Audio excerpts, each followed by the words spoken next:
Hola y bienvenidos a Amores Patos. Hi, welcome to Amores Patos. Hi, I'm your host, Anna. And I'm your other host, Faby. This is a podcast where two best friends get together and talk about Duck facts, duck lore, duck immortality, and Ducktales.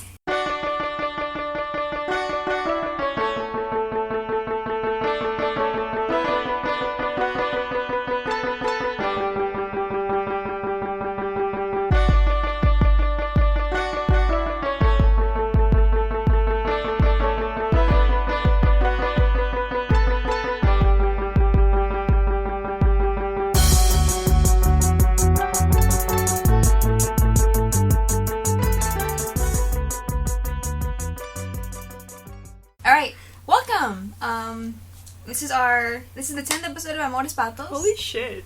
I know. That's crazy. And I double check, I'm like, this is episode 10 for us, right? But yeah, we're an episode ahead of the Ducktales episodes. It's crazy, because it feels like a lot, but at the same time it doesn't. Yeah. But I'm just like, damn. Yeah, like We've done talked 10 for episodes. yeah. It's a lot of hours. God. It's been a while for us since you recorded, but I think this episode is going to be released semi-regularly. Yeah. So for you, it'll be like whatever. Yes. But for us, right now it's early January. Mid-January. Yeah, mid-January. So, like, we had all of break off, like, classes started again. Yeah, we're in us. week 2 of this hellish semester. God. This quarter's going to kill me. I'm very excited for that. Same. To die. Yeah, I'm ready to die. I'm taking more units than I've taken ever. I think same. I have 4 unit classes. Oh, God. I'm taking, I think, 4 units and 1 3 unit. I'm very excited. Same. What episode is this? Oh, this is the impossible summit of Mount Neverrest. I don't know why in my head it was just called Mount Neverrest, because that's all we call it. I had to look up the title. Like, I never know the episode titles. Like, ever. Yeah. Like, I have to, like, look up online or, like, on the episode. I'm like, wait, what is this called again? I don't know. I know the titles of all the old, like, not all, most of the old, or, like, original series, or from the Darkwing Duck episodes. Yeah. But this, I'm just like, the Neverest one. I don't know. The mountain one. Yeah. You know which one. No, yeah. God. But yeah, any news? I don't know. We had, like, a chat about this, because we went to Disneyland over the break. I think we'll bring that up at the end. Yeah. But yeah, we went to Disneyland over the break. Ha. We didn't. Okay, I've never been more salty about Mickey Mouse in my entire life. So we were in Disneyland for 15 hours, Yes. 8 a.m. to midnight. So crazy. It was good. I Disney rounded as Launchpad. I posted pictures on my Tumblr, but I forgot to post them on this Tumblr, the Amores Patos Tumblr, so I'll get on that. It was fun. I did like a little Coco-esque theme thing. Yeah. It was really fun. Yeah, I just happened to have like stuff at my mom's house. Stuff for Launchpad. I'm like, oh shit, Yeah. I can do this. So that was fun. But yeah, we went the whole day looking for Donald Duck stuff. Literally nothing. Yeah, like 1 or 2 mugs. Yeah, mugs, like the little stuffed animals, but not the big little ones. I couldn't even find, the big ones. You know, like the little, like the circle ones that are the new ones? The Tsum Tsums. But like they're like different Tsum Tsums. I was trying to find one, and I was trying to get your Christmas gift, and I didn't find that. Like, I saw it at like the mall, but I couldn't find it at Disneyland. Yeah. Like everything was like Mickey Mouse. Everything's Mickey Mouse. He's fine. Yeah, he's alright. It was all Mickey Mouse. Mm-hmm. All Mickey Mouse. I remember it was insane. By like 8 p.m. we were at like the store near like Frontierland. Yeah. And we were just looking, and like I look at you and I'm like, I feel sad. Yeah. Like there was nothing, because literally nothing. We kept running to things that were blue, I think. Yeah, we're like, blue! Fuck you, it's Mickey Mouse. Or like a surfboard or something. It was kind of sad. We had to go to the really huge Disney store, the one in downtown Disney, to find anything. I got a Scrooge shirt. Mm-hmm. But there was like, I'm like, oh my god, Scrooge, thank god. Yeah. But there was like nothing else. There was like, I think there's one Donald shirt next to the Scrooge one, but I wanted the Scrooge one. Mm-hmm. And besides that, nothing. And that was my also problem with any Coco merch. Yeah, like there was nothing. There was a little stand. I got one thing. I got a Hector plush, but I wanted something else. You know, like a mug, a nice mug. Yeah, a mug. I couldn't buy any mugs because in my apartment we have like 20 mugs and half of them are mine. And so I'm like, just don't even look at them. Don't even look at them. You have way too many mugs. I still have more at my mom's place. Like, I have, like, a Mike Wazowski mug. It's, like, the full Mike Wazowski head with the eyeball and everything. It's really great. There was one Donald mug that I kind of wanted, but I didn't like how his mouth looked, because it just looked like a big yellow thing. Ew. And I was like, all the other ones are better designed. Yeah. I was salty. I was very salty. Yeah. But it was fun. It was really fun. 15 hours in Disneyland, I was literally dead the next day. I was a horrible zombie person. Because we went with a group of people, and we were all, hungover. Oh my god, the next day, all of us. Like, I've never been hungover. I think this is what it would have been like. Same. Like, I've been hungover once, and that's exactly how it felt. Great. I couldn't speak. I could barely talk. My head hurt, like a little, just the whole day, and I was like, wow. Yeah, like, oh my god, I could literally barely speak the whole day. I was like, okay. And I had to run errands, too, so I was kind of, like, following behind my aunt and my grandparents, like, whatever. God. No, my friends were, like, meeting up with me, and I was just like, let's just go to one place, I don't have time. Yeah, oh my god. But, I guess... onto the episode. Yeah, after all that, it was a good break. Now back to our... Yeah. I was on a boat for a while, which was not fun. I'm not gonna get into that. Maybe I will. No, probably not. It was gross. Anyway, I guess we'll start with, like, our Benzardo Gasparoni watch. Nothing, no Benzardo in this episode. I need to put, like, a little theme music before you announce it every time. Or just, like, a line that he says. Like, my favorite line that I already have saved. One? I've never slept indoors. Yeah! When I stay in a hotel. From the Hotel Strange Duck episode of the original series. It's a fun episode. It's a trip. It is. It's something. So nothing with him. Though I did see that he followed us on Twitter. Yeah. Which was hilarious. Great, thank you. Thank you, whoever that is. That's so funny. And a Duckworth watch. No Duckworth. So sad. I'm excited for when we know that he's gonna appear. Yeah, because we see him. Mm-hmm. Should we do we want to ruin the Duckworth watch, or we'll wait? We can wait, but I feel like at this point people already know. Yeah. I'm assuming you're, like, following the news as well. Yeah, like, if you're listening to this, you're watching the episodes. Exactly. But we'll just keep it under wraps for a bit. Yeah, we want to keep with the watch. Because who knows when that episode's going to be released at this point.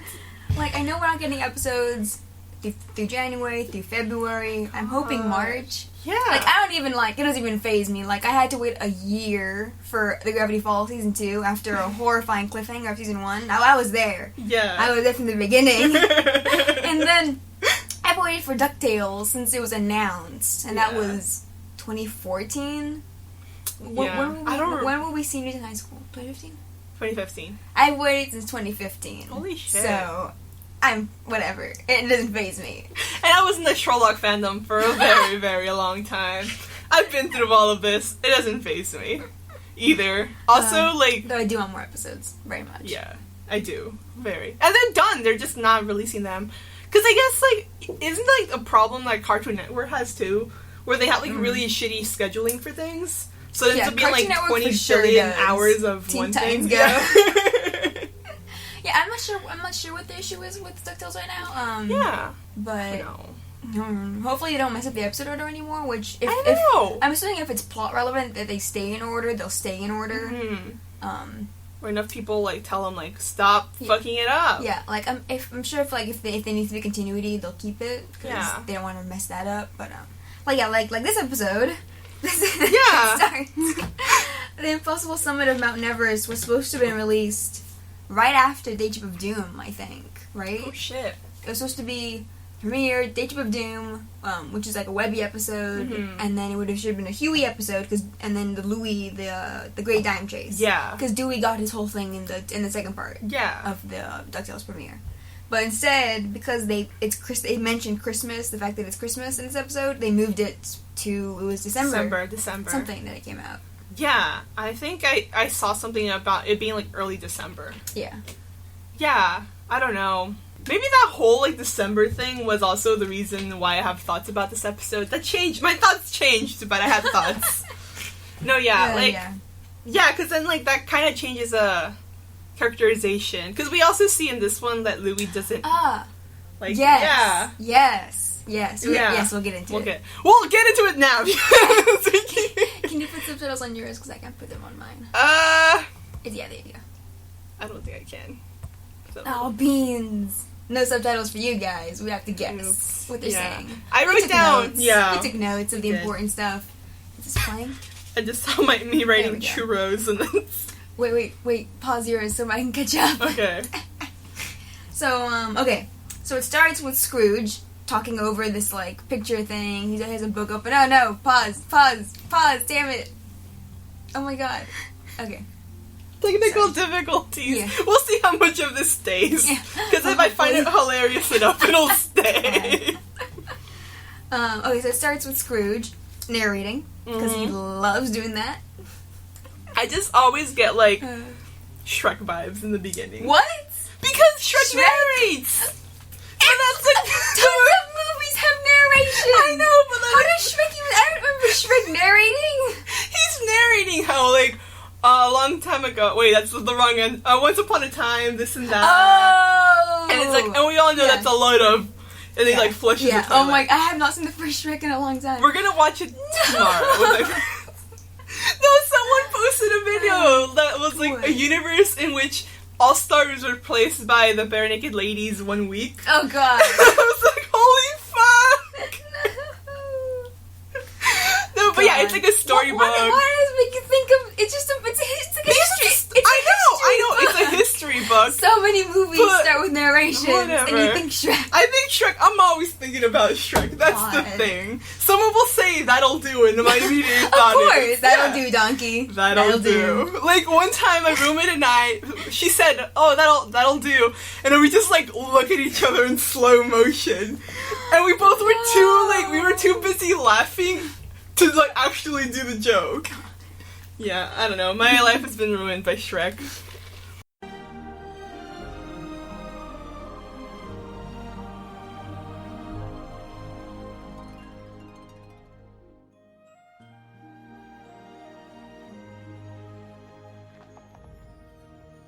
Once upon a time, there was a lovely princess. But she had an enchantment upon her of a fearful sort, which could only be broken by love's first kiss. She was locked away in a castle, guarded by a terrible fire-breathing dragon. Many brave knights had attempted to free her from this dreadful prison, but none prevailed. She waited in the dragon's keep, in the highest room of the tallest tower, for her true love and true love's first kiss. Like that's ever gonna happen. What a load. I know, mine has too. Yeah. It's great. Anyway, it's Scrooge narrating. He's telling the kids about Mount Neverrest, the highest peak in the world. It's like Mount Everest. It's Mount Everest. Okay, so at first I didn't get that the pun was also Neverrest. I just thought it's a pun on Everest. I didn't get that. Yeah, Neverrest. Damn it. Damn it, it is. I never get the pun until you point it out. And I'm like, oh. Right, I knew that. Last night was a night of realizations for me. God. But yeah, so it's Scrooge. He's like, the Mount Everest, highest peak in the world. It's supposedly completely unclimbable until now. Yeah. Like, he's raring to go, like, beat this mountain. I think that's what he said. He's gonna beat it. Yeah. I forget what he said. I was assuming we would have subtitles. I know. Beans. Yeah. But yeah, Louis, we see, does not want to go on this adventure. Yeah, he's not having it. He's doing the same, like, kind of, like, laid-back pose that he does a lot. Yeah, like... And then we saw, like, the similar theme in the Gander episode. Yes. But were they then switched in order, then? This episode should have been first, yeah. The Lucky Gander should have been, like, later. Okay. It should have been later. But it's a theme. Yeah, and also they're all in winter clothes. Yeah! They're in cute winter clothes. They're so cute. Because they're, like, we'll see in a bit, they're, like, in a, I guess, like, Nepal-type place. Cause, yeah. If it's just based on Everest exactly, like, they're in, like, a Nepal-type country. Yeah. And so they're all in winter outfits. Like, they're so cute. Some of them are wearing pants, like Scrooge's pants. Scrooge's pants. And like boots and a hat. And Louis has like a full, like a jumpsuit, right? Yeah. Like a green jumpsuit. With like goggles on his head. Yeah. And we see that Louis, like, so this recurring theme of Louis not wanting to go on these adventures. Yeah, at all. Like, he was like, we should have just stayed at the mansion yeah, on Christmas. Yeah, because we learned it's Christmas. He's like, instead of spending Christmas in a billionaire's mansion waiting for Santa, and like right off the bat, like amazing jokes, holy shit. So he's like, so instead of spending Christmas in a billionaire's mansion waiting for Santa, and then Scrooge interrupts, that man is not allowed in my home. He knows what he did. And I fucking died. Instead of spending Christmas in a billionaire's mansion waiting for Santa Claus... That man is not allowed in my home. He knows what he did. I watched this... He's so mad. He's so mad. I usually watch these late at night when they first come out. Yeah. Like at midnight or whatever, and so I was just like losing my mind. Like, what did Santa do to wrong Scrooge? Right? Holy like, shit. And so Louis finishes like, so instead of that, we're following an old man up Mount Certain Doom. Mm-hmm. And then fucking Huey, without missing a beat, he's all like, oh, Mount Neverrest is 3 times greater than Mount Certain Doom. Yeah. Fuck. Yeah, because we see that Huey is like just as excited as Scrooge to like climb this unclimbable mountain. Mm-hmm. Because his goal is to chart it, right? Yeah, he wants to chart it. He wants to be the first to chart it to win his Junior Woodchuck cartography badge. Mm-hmm. Yeah, because since Mount Everest has never been climbed, it's never been charted. No one knows what the peak looks like. Yeah. So he's like, do you know how hard it is to like do this? And Louis like, I don't know. He's like, it's very hard. Yeah, very hard. And he's pulling out all these tech things, like a GPS, navigator, tracky thing. Yeah. I didn't write down the name. But just like a bunch of like techies he's pulling out of his backpack. And Scrooge just like kind of like knocks it. He's like, nah, we don't need any of this like high-tech junk. Like, he's like, all you need is like your grit, your wits. Determination, and these old surveying tools. Yeah, like these old like... And I think he says like, they're rusty with like... the rust of wisdom or something. They're like, it's rusty with wisdom of experience. Yes. I'm like, nice. Yeah. They're very, very hype. Oh yeah, they're super hype. Like, Huey is like loving this. He's loving being with Scrooge and he goes on this adventure thing. I think Danny Pudi described Huey and Scrooge relationship as like Huey kind of seeing it as like an internship. Yeah. Like he's learning from Scrooge all these things. Oh shit, yeah. I totally see that now. Mm-hmm. Then flash to the infernal internship. But so Scrooge is very, very determined. We see to be the first person to set foot on the mountain, on the summit. Yeah, and then I wrote Dewey, but it's Huey. He's Yeah. like, I'm gonna be the first person to draw a picture. To draw a picture of it. They're really so cute. and they're both in red. And They are. It's cute. And then we get Launchpad outside, like, because we mentioned they're inside the plane. Yeah. They're inside this is the Sun Chaser. They're inside the cargo hold or whatever. Mm-hmm. And you think they're flying. Yeah, but same. it turns out, same. It turns out they've crashed deep in the snow, and Launchpad's been digging out the door. And because you see Launchpad like appear in the window, he clears off the window. He's like, "This is your captain speaking." He's like, what does he say? The flight doors are now open. Yeah, and then you see like they've been there for a while. Yeah, they've been there a while waiting for Launchpad to dig them out. Oh my god! But that was a really good joke. And Launchpad's also like in like a big insulated jacket. Like everyone's in snow outfits. So everyone in the journey, it's Scrooge, the boys, Webby, and Launchpad. I don't know where Donald thinks they are, especially because it's Christmas. Oh no! I think is he working on Christmas? Oh god, he probably is. How sad. Because I know in the released, I think maybe just after the premiere, we got the Tra-la-la on YouTube. This like 3D, like not 360 adventure thing on YouTube, and where it's like a little like it's cute. Like it's a whole adventure thing. You can like those 3D 360 things you can watch on your phone or whatever. And in that we see that Scrooge has the kids lie to Donald. He's like, don't tell your Uncle Donald where we were. And Donald confronts Scrooge like, where the heck were you? And Scrooge is like, don't worry about it. Doing old people stuff. Yeah, so I wonder if that's going to be something that's going to come up. I mean, it must. Oh, yeah. Because Donald agreed that they can hang out, but I don't think he agreed that he can take them on all these very, very dangerous adventures. Yeah, especially because of something that happens later. But yeah, he's very, like, sometimes he gets really careless about it, and I know Donald would not, like, appreciate at all. No, what you see in this episode, this is a really good Scrooge episode. It is. I think probably the best Scrooge episode since probably the premiere. But yeah, he's very, like, so they start heading to, like, this place, and he starts, like, monologuing again. Yes, they're heading to, like, the base of Mount Everest, where where he's saying how it's like he's like just be ready to see like this amazing like airspace of like untouched majesty and he like keeps like emphasizing that it's like mysterious and, like, empty, and untouched, but really it's a tourist. It turns into like a tourist trap. Like it's full of hotels, it's full of stores, t-shirt stands, shops. Yeah, and as Webby points out, a churro stand. And that's how, like, it cuts with Scrooge looking really distressed and Webby running towards the churros. To buy some churros. I love, like, I mentioned before, like, the reoccurring themes of, like, just Mexican food in the show. Same. Which is funny. I feel appreciated. Like, now I want churros. Like, the taco burrito Mexican food truck in the Mummy episode, the churros, and there's one more. I'm trying to remember. Just the burritos. Yeah. I guess in the Mummy episode in the food truck.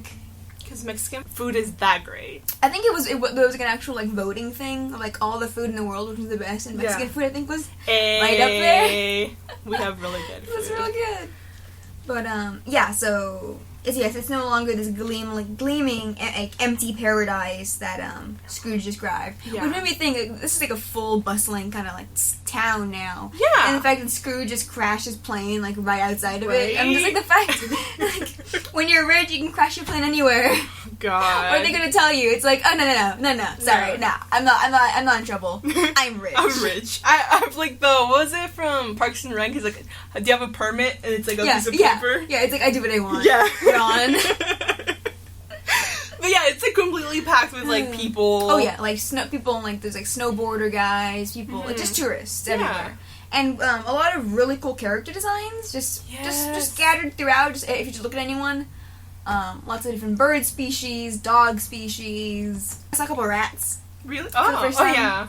And we see that Huey's getting upset too, because he pulls this like novelty map off like a stand, and he's like, "What is this? What is this bullshit?" He's like, "It's totally inaccurate," and it just has like little monsters on top of the whole thing. He's like, "Mountain goats aren't native to this area." Yeah, there's a little drawing of one. My favorite is how mad he gets at the fact that the sun is wearing sunglasses. He's like, he's staring at another brighter sun, like. It was really cute. Yeah, but like then Scrooge like comes up to the boy, like because it's Louie and Huey. Yeah, they're walking together. Yeah, and he like comes up and he's like, don't pay attention to these. What's he called? He's like, this is nothing but tchotchkes and cheese puffs. Yeah, we're the real explorers. Yeah. Fuck. And this is a point where Huey introduces like this character, George Mallardy. Yes. Because Scrooge is like, we're real explorers, and Huey's like George Mallardy. Yeah, and there's like a poster like near Louie's like, them. who? And Huey explains who he is. Yeah, this is this poster on the wall right next to them because this whole tourist area is a lot of like George Mallardy stuff. Yeah, like the map is like a George Mallardy like theme kind of map thing. Yeah. And it was like a poster like in Disneyland. Yeah, like when you enter Disneyland on the sides of the tunnels, there's these really cool like vector art, kind of like I don't know what they're called. But yeah, it's like this like retro poster. Like it's the same font you see in all the Disneyland posters. It's just like it's like 75-year anniversary. Like the Disneyland font of this guy's. So George Mallardy was a famous explorer. Yes. The greatest mountaineer of the 20th century, according to Huey. An explorer who was the one who made it the furthest up the mountain than anyone. Yeah. But was lost trying to rescue an incompetent fellow climber, who was called the Neverrest Ninny. Yes, and then someone says he died as he lived. Oh yeah. Freezing. Yeah, Louis reads this plaque. It's right under. Oh, and the poster has George Mallardy, who reminds me of the villain from Up.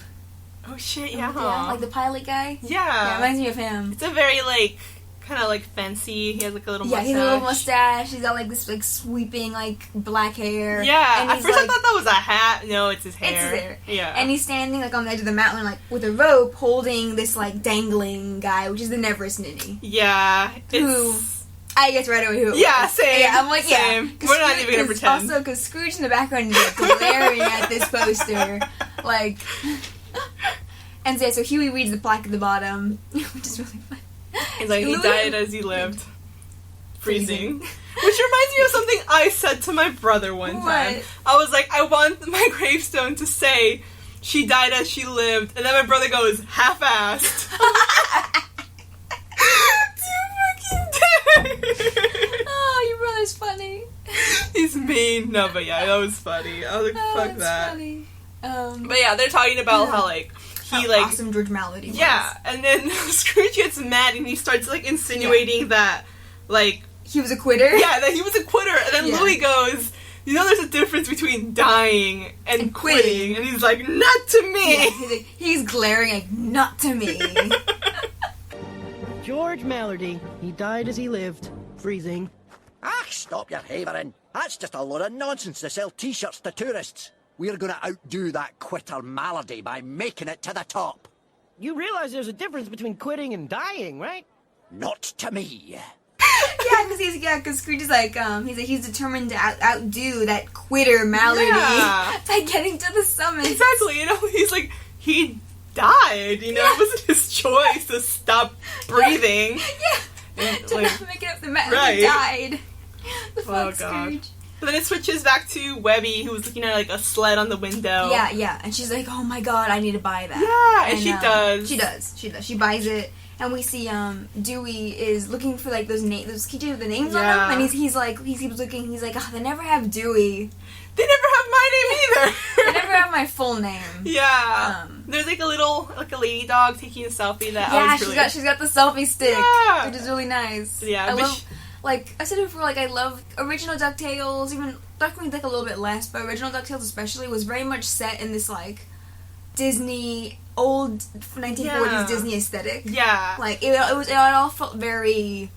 It didn't feel like it was set in the 80s, even the show itself. It would, like, just, like, kind of, like, kill a lot of technology off, because, like we have mentioned before, there were problems that could have been solved by, like, technology having. Yeah. So, like, they mentioned, like, here, like, she has, like, her phone is on a selfie stick. Yeah, and it's very, like... Yeah, there's random dog lady has a selfie stick, like, there's, like, Donald Duck has a cell phone, Scrooge has a flip phone. Yeah. Like, just, like, this, like, putting it in the modern day, that really, like, it's a really nice change. Yeah. I feel, like, from the original DuckTales, that it was kind of, like, in this, like, Disney limbo. It feels like Toontown. Like, it looks like the buildings, the character designs, it's all, like, very OG Disney Toontown-esque stuff. Because, like, there's nothing about it that, to me, says it's set in the 80s. Yeah. As if, like, we're doing it now. Yeah. It's more like the show is produced in the 80s. It's like in this limbo. Yeah. Of this, like, Disneyland, Disney limbo. Yeah. Yeah, so for this, it's very clearly modern times. Yeah, I love it. Yeah, it's a nice change. Like, it's enough, like, it feels different. Yeah, it gives it, like, a nice, like, reboot vibe in the sense that it's bringing things up to date. Yeah, and also like making things seem more real a little bit, like more grounded. Yeah, like with like the dangers feel more real, like the monsters, everything just looks. It's a really nice change. I like it a lot. But yeah, Webby... All from a selfie stick. Yeah, we got very like deep about this selfie stick. But Webby immediately like goes to like sled down, sled. Yeah. And it's not, like, a very big hill, so she just kind of, like, immediately, like, falls over. Yeah, she's like, sledding! Yeah! Jumps down, slides 3 feet, and then, like, just plops over on her side. I was trying not to laugh earlier, because, like, your computer's, your laptop, it's paused in a very funny moment. And she's like, "Oh, that's sledding, huh?" Yeah. And she pulls out her little red notebook, which says Webby's life goals. Yeah. Which are in order: pilot airplane, sledding, which she crosses out, and high five a brontosaurus. Yeah. And then it's like it continues on the next page. Yeah. And she all just like crosses out sledding. Yeah, she's like, okay, that wasn't as good as I thought it was, but Dewey's like, nah, like you gotta wait for it. Yeah, we gotta wait for like the best moment, and so they plan on sledding down Mount Everest. Yeah, like immediately, like they go from 0 to 100. Yeah, like immediately. Yeah. But I love it because. Like it's very them. Yeah, it's very them, and they like get very hyped up. I think they say they're gonna slide down Neverrest and or die trying. Yeah, they're so cute. I love them. They're very cute. Same. And then we see what Launchpad's up to. Yes, because everyone just kind of scatters for a bit. Yeah, Launchpad. I don't know what he's doing. I don't know what he's doing. He's like examining a clip. Yeah, and like this clip-on like a rope, like a bungee cord thing that's tied to like a clip. Yeah, I don't know sports. There's a specific name for them, but I don't know what they're called. And he just like kind of clips it onto his by accident, zipper. I guess, onto the zipper of the jacket. That looked very on purpose to me. Yeah, it did. Like he's like blup, and he's like, wait a minute, no. and she's yanking it off, but doesn't know how to unclip it again, even though he was just messing around with it.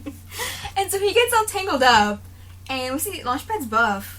Like, we knew he was buff, but, like, in the jacket, like... You not mention it to me, because every time I'm very aware of how buff he is, I get really self-conscious for some reason. He's buff. It's not like, original Ducktales would fuck it up sometimes. There's an episode, what's it called? It's, it has, like, the harpies. It's based on the Golden Fleece comic from the Carl Barks comic. Yeah. I think it is the Golden Fleece. Golden Fleecing, I think is the name of the episode. I think. And they give Launchpad these, like, skinny-ass twig arms, and it's disconcerting. Because he's very, like...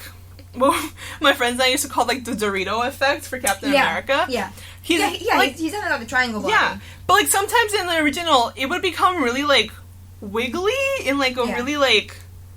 kind of like the Fanta bottle shape where it's kind of like curves for some weird reason. But then like because he has like the pockets on his pants, right? Yeah. Well, he has like the jodhpurs, I think. Like he has like the pilot pants. Like, that's the thing. But sometimes it doesn't look like it's like rounded because of the pockets. It just like has like it takes on a weird shape sometimes. I don't know. But I looked at Launchpad too much. Personal problems. Okay. Let's carry on. I think Launchpad is the tallest duck character. He is. I think he's the biggest duck character. I think he's beaten only in like height by Pete. Okay. Mickey's peg leg Pete, but he's much bigger in Darkwing Duck. Like he's just like way buffer in Darkwing Duck, which I like because it adds like the difference between him and Darkwing. Mm-hmm. But in this Launchpad is also very buff. Yes. I don't know why.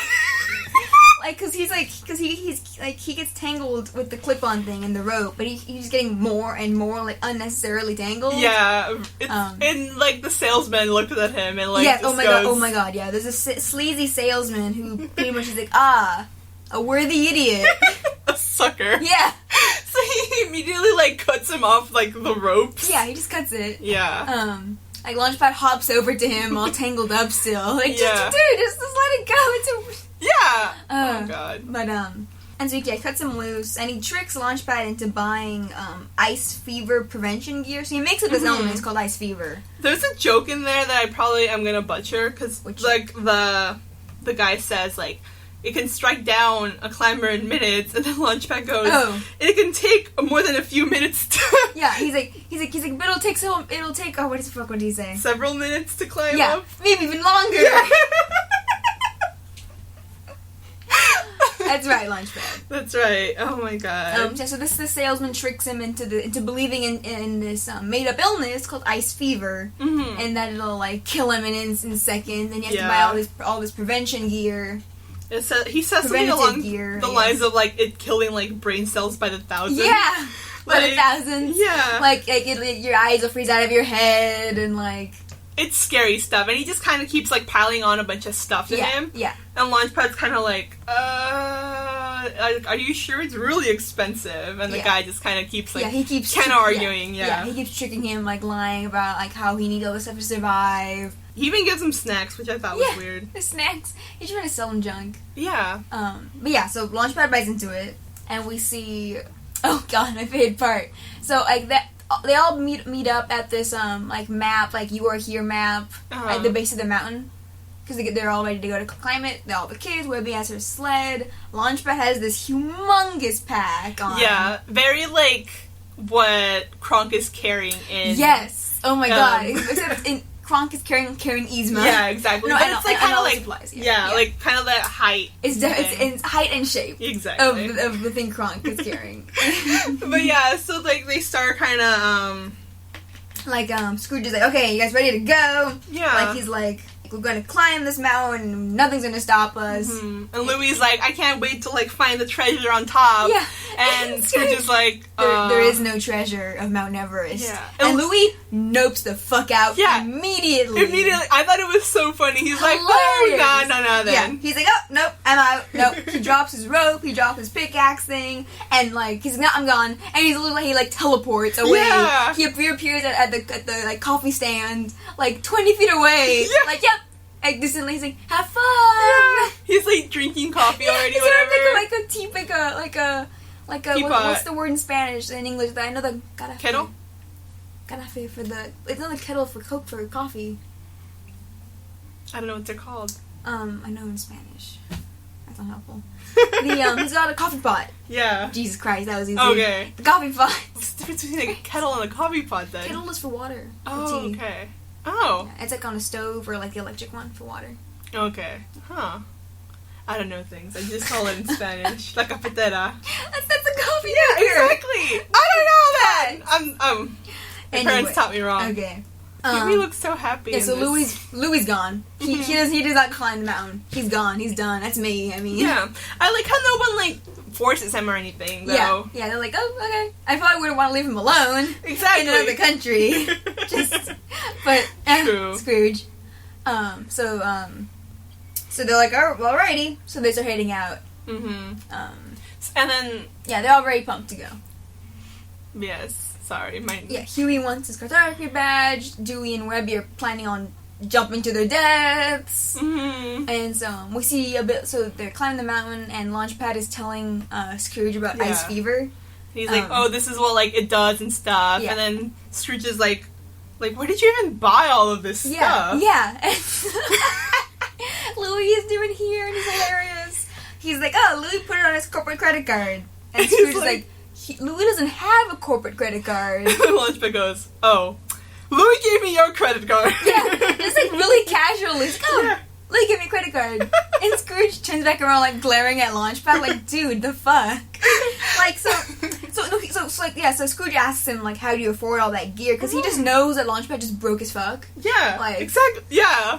Like, Launchpad is always broke. You came with nothing, and now you have a bunch of stuff. Yeah. In a tourist spot. Yeah. You broke bank, basically. Yeah, and he just knows Launchpad has no money, I Yeah. guess. Because, like with the Mummy episode, like, he was gonna pay for all the brew, and he had a moth flies out of his wallet, and he's like, oh, that's embarrassing. I wonder how much he's paid. Yeah. Because Like, in the original, he's paid what? oh god. 1 penny a mile? A penny a mile, which is not legal. No. I don't think it's even legal then. Mhm. There was a minimum wage in the 80s, right? I'm assuming. It was the late 80s. Reagan's power couldn't have been that horrible. Could it have been? I don't know. That all encompassing? Then again, this is in the Disney limbo, so who Yeah, knows? so who knows? No, yeah. Oh god, but yeah, But like Scrooge doesn't. He like glares at him, but like he's just kind of like whatever. He then. doesn't say anything about it. He Yeah. doesn't mention it again, but he is like, god damn it, Launchpad.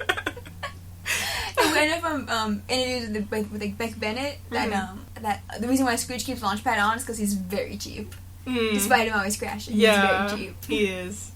Because you have to be if like you're known for crashing. You have to be like, but I'm willing to pay for very, very, very little money. Yeah.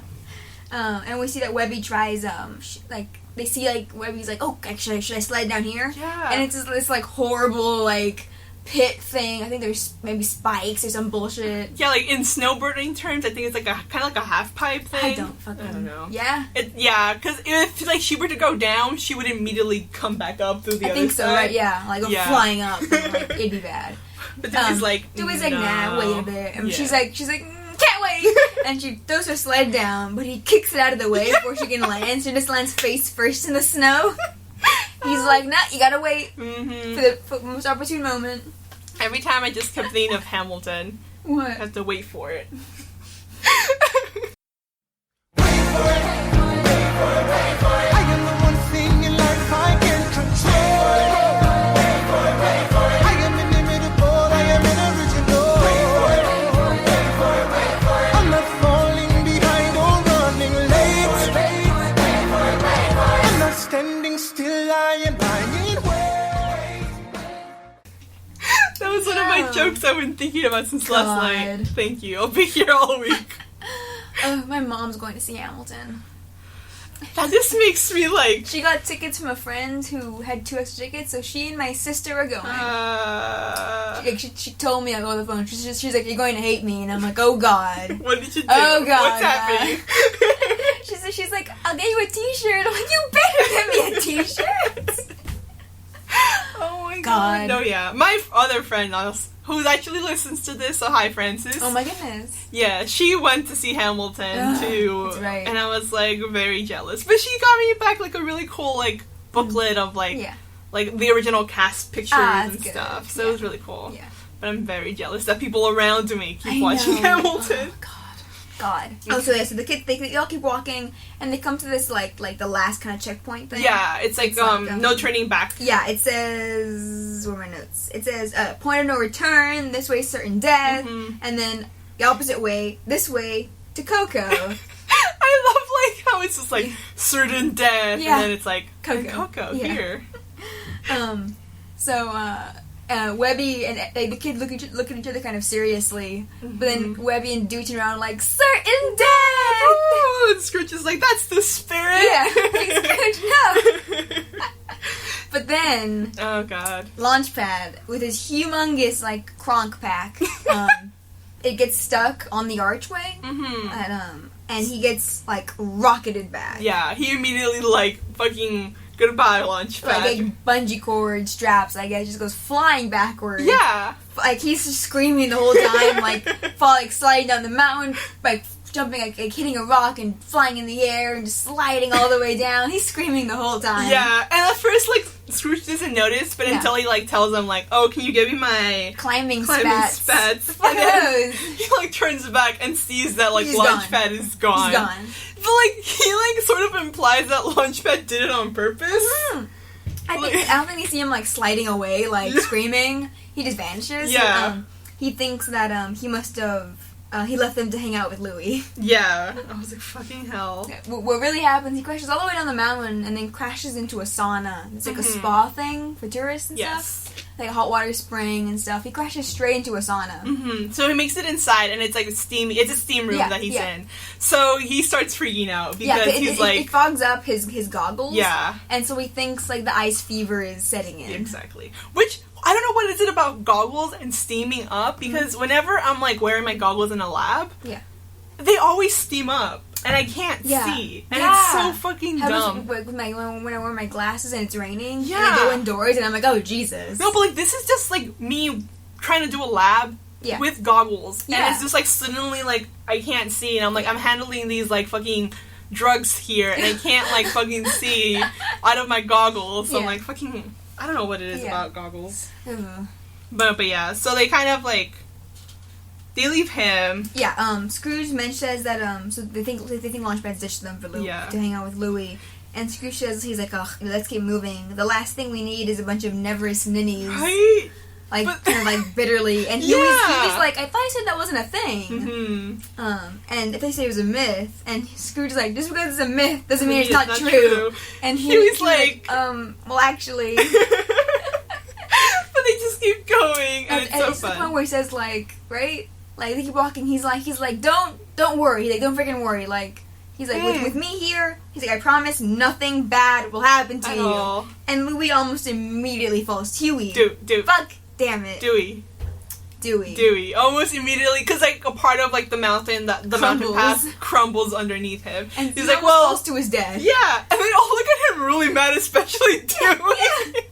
Like, so he almost falls to his death, and Scrooge catches him at the last minute. Yeah. Pulls him back up, and he's like, from now on, nothing bad from now on. And this is just like the first like warning signs, and like more warning, because we've seen him being very determined, like I'm gonna be the first to climb the mountain. Malady was a quitter. Yeah. But we see his single-minded determination to get to the summit could be dangerous. Exactly. Because the mountain isn't very nice to them, as we will eventually like really figure out. Really weird. Yeah. Watching, I was like losing my mind. I'm like, what is happening? Right? Same.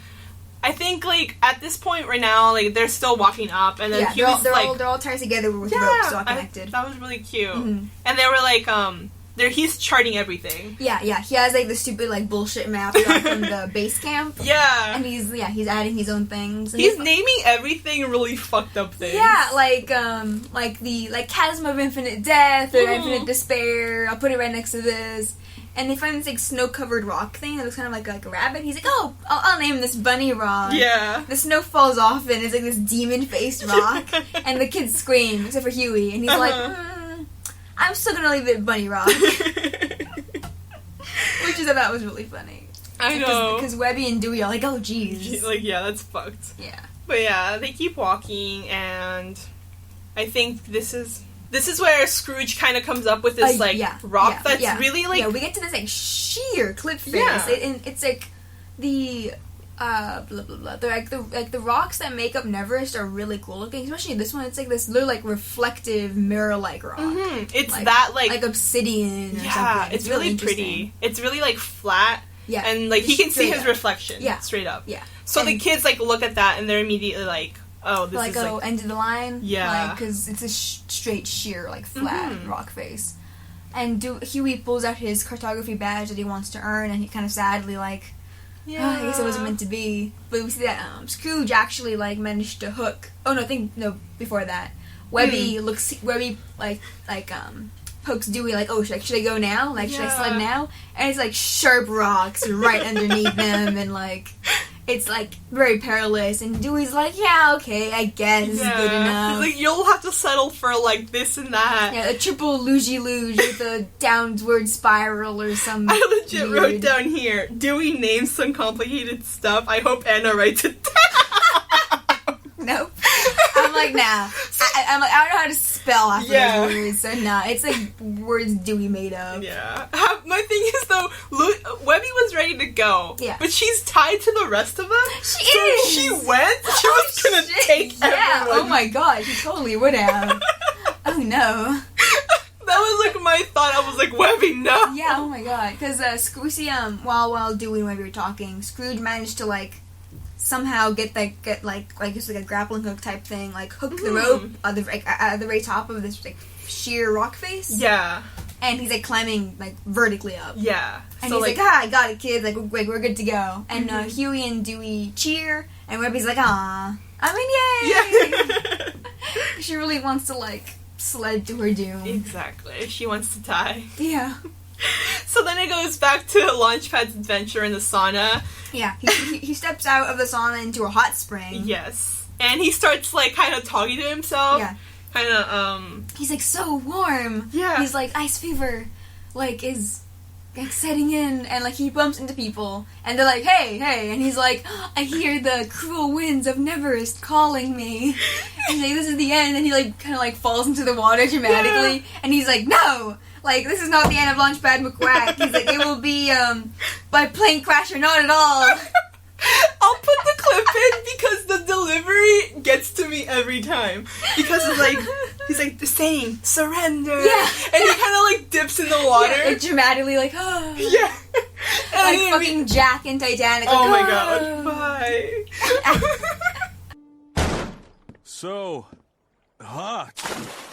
Oh no! The next stage of ice fever! I can't remove any of my gear or I'll freeze to death! Limbs. Heavy. Movements.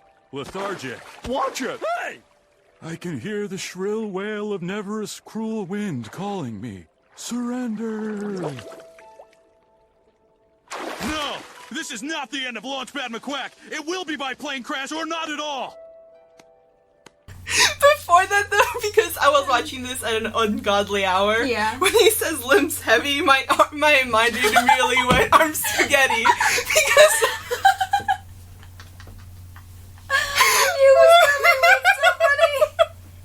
No, but yeah, so he starts, like, crawling at this point, and then he, like, touches this, like, big man's chest. Yeah, this hairy guy's chest. Yeah, and then he's like, a yeti! He screams. Like, no one's stopping him, though. Everyone's just like this. No one's like, dude, are you alright? Like, no, dude, you fucking idiot. Like, this is a spot. Where are the security guards been, like, starting to leave? Yeah, exactly. Because he's yelling, he's being dramatic. Yeah. Disturbing the other spa goers. Touching people. Yeah. And he's, like, still in his full, like, snow jacket. Yeah. And he has gloves and goggles. Has earmuffs, too. Yeah. So, like, he still can't see. He thinks that he thinks like the getting warm is a stage of ice fever. Yeah. So because I think when the fog came over him, he said like, oh, like snow blindness. Yeah. So that was a thing. Yeah. Like snow blind, the first stage of ice fever. Yeah. Oh gosh. So back to Scrooge and the kids are still climbing up this sheer rock face, and Scrooge is like getting rid of all of their stuff. Yeah, he's like dropping. He's throwing away their gear. He's like, oh, we don't. He's like, what's that? What even is this? Like, we don't need this. Yeah, it's like a pan. Yeah, a frying pan, like some tech things, and Huey's who's dangling right underneath him. He's like, well, according to the Wilshire Guidebook, we do need some of this stuff. And he like throws the water canteen. Yeah. At first Scrooge is like, nah, he's like, we don't need anything but a grit, wits, determination, and he drops the water canteen, and Huey catches it quickly. He's like, and water. Yeah. Thank you, Huey. Because I don't think snow is safe to eat. Well, drink, eat. I don't think it is, because, like... I don't remember. It's because I think snow is, like, raw water. Well, I mean, if you're like, dying, like, drink and eat snow. Like, melt snow. That's, like, the last thing you should do, right? But I think snow, like rain, is raw water, which hasn't been treated, and is full of not great things. For a good episode on raw water, listen to Sabo. Yes, I just listened to that. I learned... Well, it feels, because, the trend, it feels like people should understand not to do it, and yet it becomes a trend, and I don't understand. Like, I actually didn't know that, like, rainwater was like, not healthy to drink. Like, I mean, if you're, like, stranded, drink water. Yeah, drink water. Do it. But there's random shit in your water that you don't necessarily know is like, there. I'll drink tap water because I'm cheap and lazy, but that's unrelated. That water's treated. Yeah, exactly. Like, it's treated in some way. Like, you wouldn't, like, be like, oh, I want a nice cup of, like, toilet water. Like, that's nasty. Yeah. It's like being in Mexico so often, I've learned to appreciate having water just come out of your sink that you can drink. Yeah. Because, like, I have, like, just drank, because before my grandparents had, like, water delivered to them, they would just kind of drink from, like, the hose, because they live far from, like, any city. Yeah. But every time I would go, it was always, like, a few days of being sick, because the water makes you sick, because you're not used to it. You eventually get, like, okay with it, but, like, now it's, like, they can get water delivered, and you don't have to drink fucking tap water. Yeah, that was a rant about water. It's a rant about water. And Scrooge, water's important. Exactly. You have, you like... dumbass. You have 3 kids with you. You need water. You can even climb on this for hours. God. Jesus, they climb on Everest very quickly. They do. It's like... mountain. It needs to fit a 20-minute episode format. No, but yeah, like, it's so funny... Because immediately, like, they get up, and then they're like, yeah, we climbed up a lot. Like, I wonder how high we are. Yeah. And then they're like, wait, is that Bunny Rock? Yeah. It's right behind them. Exactly. Like, yeah. So then that's kind of when you start getting this sense of something's weird with the mountain. Yeah. So, like, they make it up, and so they see Bunny Rock, and there's also a storm setting in. But, I love... because Huey's like, wait, is that Bunny Rock? And Scrooge is like, no, I'm sure that's just another naturally occurring demon-faced rock. It's a really funny delivery. And this is when you really start seeing Huey get, like, kind of mad at Scrooge because he's being so reckless. Because he's kind of like, oh, it's getting really bad here. Like, he's like, there's a storm coming, we should find some shelter. And immediately... we should probably head back. Yeah. I think he starts to, like, kind of either insinuate or flat out say. But Scrooge is like, nah. Like, I said, don't worry, I know a cave where we can set up camp. And I hadn't noticed that. Yeah, Huey does. Huey catches it immediately, like, wait a minute. I hadn't caught it. I think the first few times that I watched this episode, I didn't catch a lot of things. So, yeah, I wasn't enjoying this episode as much. Like, the first few times that I watched it. Yeah. But last night when I was rewatching it, I was like, holy shit, like, I really, really did like this episode. I don't know. This is definitely one of my top of the episodes so far. Yeah. Maybe my third favorite, maybe? After, like, the premiere and the Gander episode. Yeah, the Gander episode's so good. It's really good. No, but yeah, so they go, like, Huey goes, like, wait. Yeah, he's like, how do you know about this? He's like, this area's uncharted. Exactly. How do you know there was a cave here? So they go into, like, this really kind of creepy looking cave. Like, Dewey says, like, nice rewarding cave, Uncle Scrooge. Dewey. Wait, I need to catch up. And they find, for the goggles first, right? Yeah. Webby, kind of finds this pair of goggles that are very round and familiar looking, and Webby's like, I don't think we're the first ones to come in here. Yeah. And Huey cracks a glow stick, which is, like, a nice thing to have, I don't think you can make flashlights on a mountain this cold. Like, they make freeze or just not work. Yeah. So Huey has glow sticks. That's so cool. I wish glow sticks were that bright, though. They're like, special ones for, like, climbing. Not 99 cents. Not like the dollar store. Okay, And there's a closet in my apartment that has, like, a ton of old glow sticks. Like, the bracelets. Cracked already? Yeah. Oh. I don't know whose they are. There's, like, 20 of them. Just in a little pile. Someone went to a rave and just left them when they moved out. I was like, what the fuck is this? But yeah, they pointed to these, like, cave drawings. These really creepy cave paintings. I was watching this like probably midnight last night. Oh, God. I got kind of scared. Like, it creeped me out. Yeah, no, when I first watched this out, like, the whole time, I'm like, what is happening here? Yeah. Like, because it's when, like, they get back to, they reappear at Bunny Rock, and I'm like, okay, then you know something's up. Mm-hmm. Something is wrong. Yeah. And so these cave paintings have, like, climbers with, like, their heads missing. Mm-hmm. They're kind of, like, blue, and then they're like, where are their heads? Yeah, and they see on the other wall, like, their heads. Mm-hmm. Like, which just is their heads. Like, fucking horrifying. Because... with, like, scared expressions. Exactly. And their, like, eyes are, like, black. Yeah. It's creepy. And the kids really do start kind of, like, getting creeped out. Yeah, they're like, we should leave this cave, like, right now, immediately. Like, I think Huey says, maybe we should find a less deadly cave. Yeah. So Huey's the first one that runs to, like, get an exit. Webby's, like, smiling at this fucking cave painting with the heads, and I'm like, Webby, no, this is bad. Webby's so, like, impressed by everything. She's like, whatever. Yeah. But Huey kind of tries to retrace their steps, but the entrance is gone. Yeah. Like, that they just entered through is gone. It's completely, like, blocked. Everything is blocked off and stuff. So... Yeah, and so when Huey's freaking out a little bit more, he's like, this cave is as weird as the mountain. Like, what is happening? But then Dewey cries out. Yeah. Because he found something. They found a skeleton. A skeleton! Okay, so the skeleton is a very familiar, like, figure, Visage. obviously, yes. It has a little mustache. He's got gloves, and he has a t-shirt. That says, I didn't survive Mount Neverrest. Which I love, he bought beforehand, and then died! It's like, in case I die, I might as well be kind of, you know, hilarious in my death. And the kids are all like, oh my god, and Scrooge walks up like George Malady. He's like, George Malady, the greatest mountaineer of the 20th century. Because they see the, it's like written next to the body. It says Curse You McDuck. Yeah, Webby points it out. Yeah. And they all turn to look at Scrooge like, what? Do you have something you want to say? And this is when Scrooge starts being so petty. Oh my god! And I fucking loved it. Huey first is like woodchuck rule 560. First they read the Curse You McDuck. That I love. Malady used proper grammar. Like, punctuation. He was like a comma after the curse you and an exclamation point. And Scrooge is like, he's like, if I had a nickel for everyone who cursed me with their dying breath, I'd be twice as rich. Oh my god. Scrooge, yo. Scrooge, what the fuck?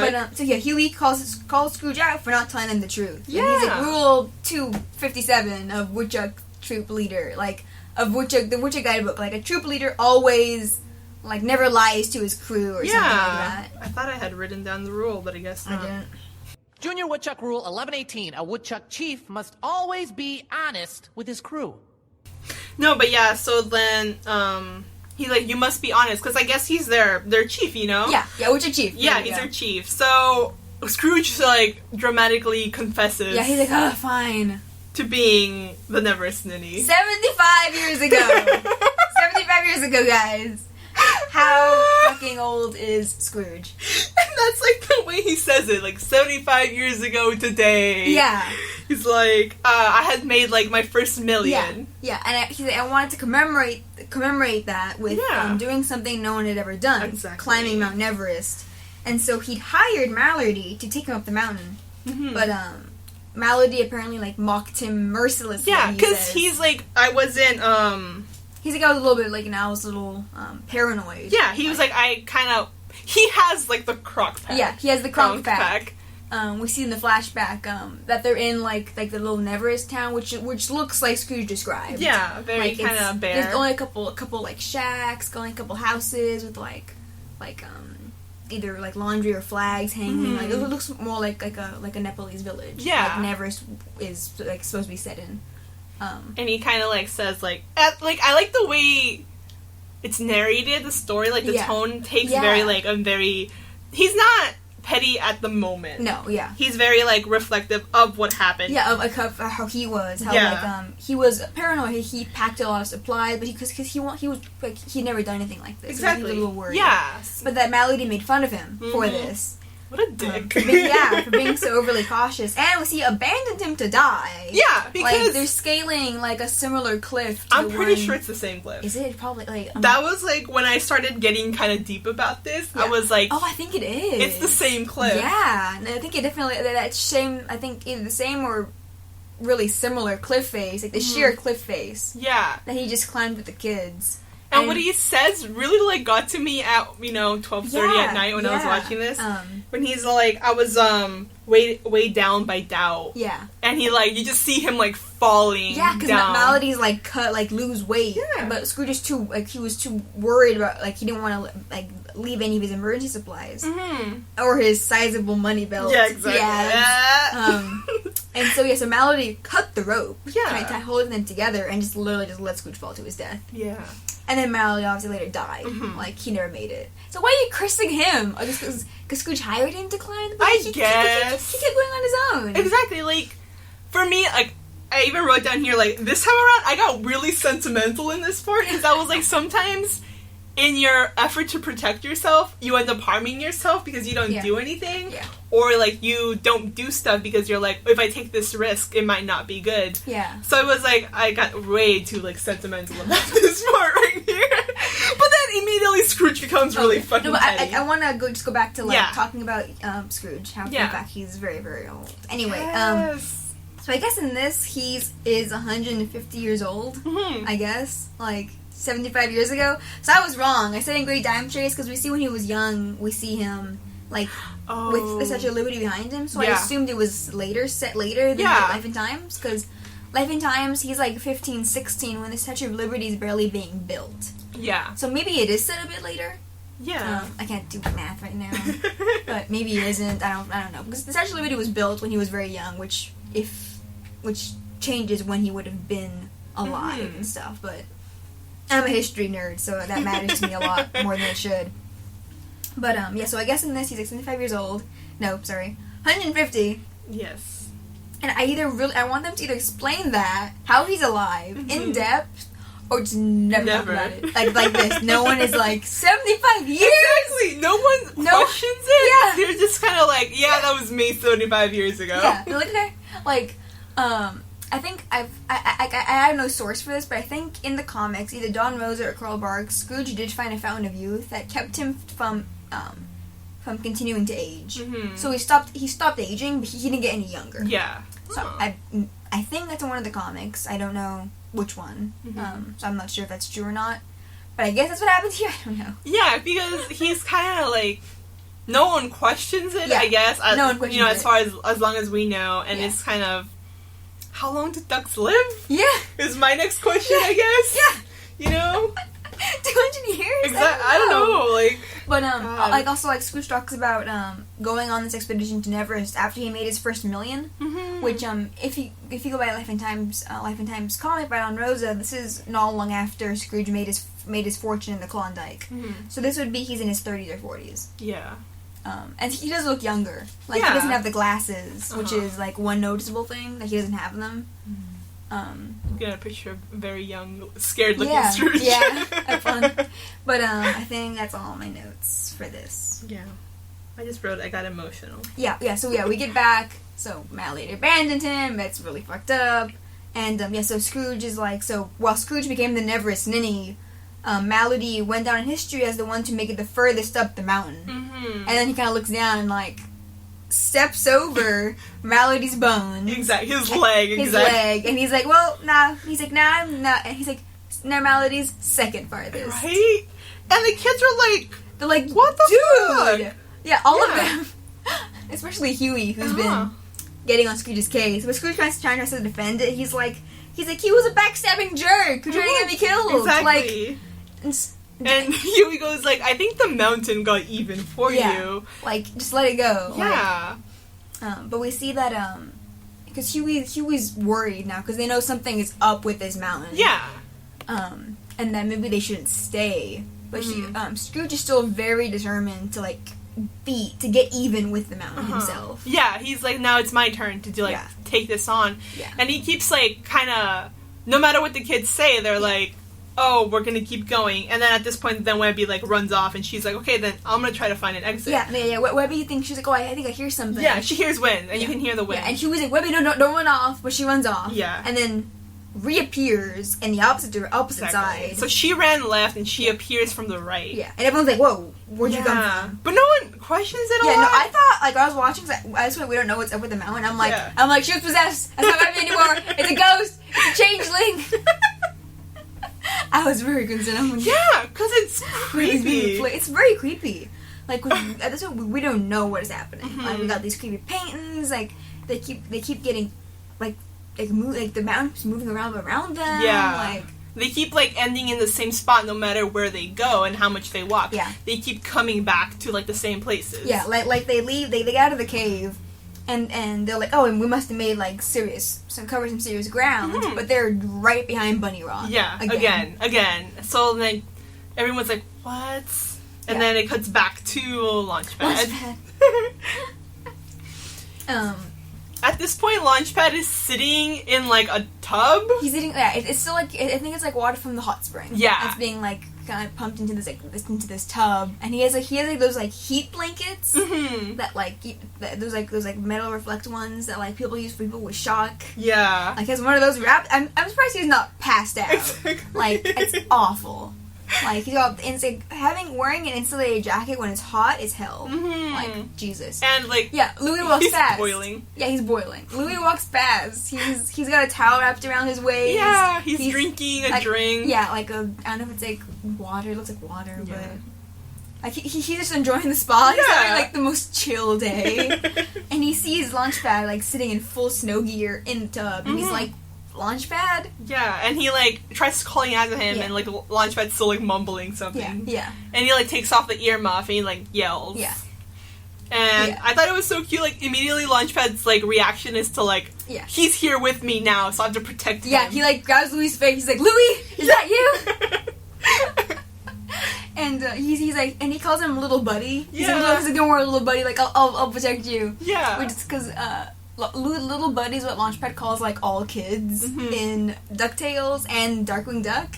Like little buddies, what he calls all kids. And I'm like, hey. I need to like do that now. I'm gonna call every kid little buddy, Bud. And he's like yelling about this ice fever, and like Louis like, what are you talking about? Like Louis like, it's, you know, like that's fake, and he's like, but the guy told me about it. He's like, what guy? He's like, the guy who sold me all this stuff, and he's like, okay. He says something like a phrase that I can't remember. I think it's because he realizes that Launchpad's being conned, and so he's like, so it's like a double snake oil, isn't it? Like he knows the phrase for this kind of con. Yeah, and he's like, Launchpad's kind of like getting more dramatic, and at this point, like Louis like, no one cons my family except me. Yeah, which is like that he refers to Launchpad as part of his family. I know. I'm like, oh, that's so sweet. But he like this is really. It was really fun.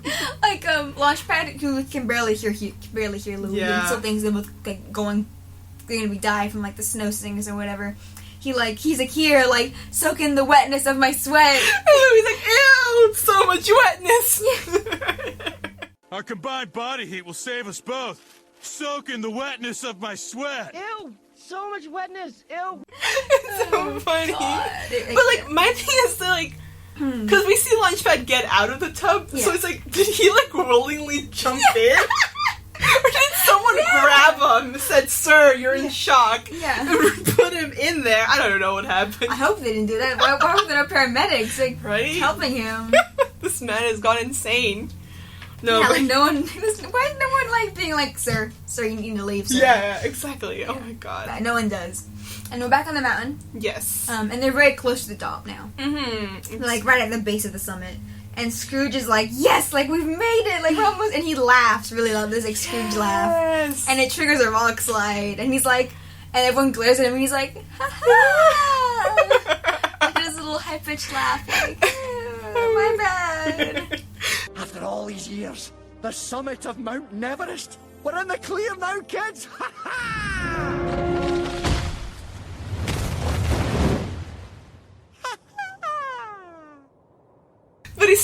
very, like, determined to keep going. And he keeps going. Yeah. And Webby and Dewey follow him, but Huey's had enough. Yeah. Huey, he loses, like, I'm putting my foot down. He's like, we're violating every safety rule. We're violating common sense. All my woodchuck training. Yeah. This is too risky. Exactly. He's like, we have no supplies. It's getting cold. It's gonna, like, by the time we get back down, it's gonna be fucking freezing. Yeah.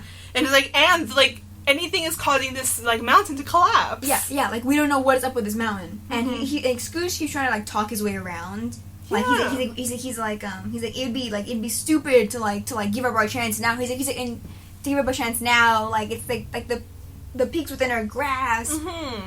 And Huey's trying to tell him, like, we're not giving up. Exactly. Like, there's nothing, we're not being beaten by anything. Yeah, and I don't know at what point, because he kind of, like, they argue for a little bit. Yeah, but Scrooge is like, don't you go nitty on me, lad. Yeah. I was like, that's mean. That's fucked. Like, it's just, and it's, especially, like, it's all of Scrooge's insecurities. Exactly. He's, like, just venting on Huey, like, no, like, we're going to do this. Yeah. Like, so he went from one extreme when he was young of over-preparing, but now he, like, doesn't give a fuck. Like, because they don't have any other supplies. First, because Launchpad took most of them with him. Yeah. And second, because he dropped them. He's throwing them away. Yeah.